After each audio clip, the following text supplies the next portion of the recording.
Nouvel ouvrage pour l'Union des villes et communes de Wallonie dans sa collection Les essentiels des pouvoirs locaux. La rupture du contrat de travail en 10 questions, guide pratique à l'usage des pouvoirs locaux.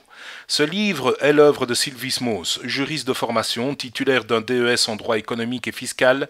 Elle exerce les fonctions de conseiller au sein de l'Union des villes et communes de Wallonie.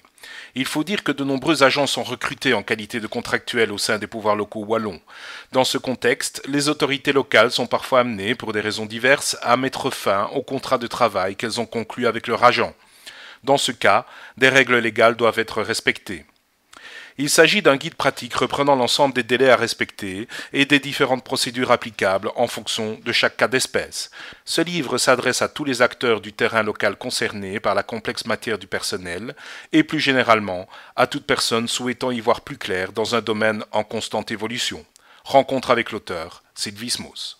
Il faut savoir qu'en 2014, on a une nouvelle législation qui a essayé d'harmoniser les délais avec les ouvriers et les employés. Avec cette nouvelle législation, on se retrouve avec certains problèmes et la loi sur le statut unique risque d'encore être modifiée. L'harmonisation ouvrier et employé n'est pas encore à 100% complète et donc voilà pourquoi c'est assez intéressant de regarder et d'utiliser un ouvrage comme celui-là. On a voulu faire un guide pratique et donc reprendre 10 questions principales.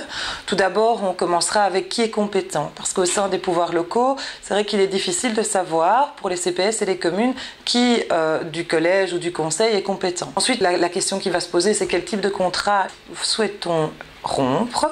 Et là, alors, on verra le CDI, CDD. Et après, on entrera vraiment dans le détail. Quelle est la procédure pour le CDI avec prestation de préavis, sans prestation de préavis ou d'un commun accord. Pour le CDD, on verra aussi s'il est possible de rompre ce contrat. Ensuite, on regardera certaines règles particulières. Donc, par exemple, en cas de maladie, est-ce qu'on peut rompre un contrat? Lorsqu'on est avec un contrat de remplacement, est-ce qu'on peut aussi le rompre? Puis, on abordera évidemment les sujets un peu plus embêtants, la faute grave ou la force majeure. Enfin, nous verrons s'il y a des protections particulières pour certains types de travailleurs. Et on termine avec l'outplacement. Ça, c'est quelque chose de tout à fait nouveau. Donc, depuis le 1er janvier 2014 pour les pouvoirs locaux.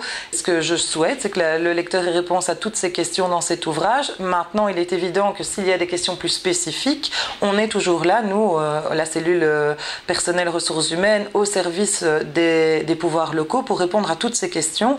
Et il est évident que si on a de plus en plus de questions, un deuxième guide pourrait venir avec plus des questions pratiques encore. Donc avec un tel ouvrage dans les mains, on peut s'en sortir dans cette matière qui n'est pas facile déjà en tant que telle humainement. Mais au moins ici, on rend les choses plus faciles au niveau de la procédure et de la pratique.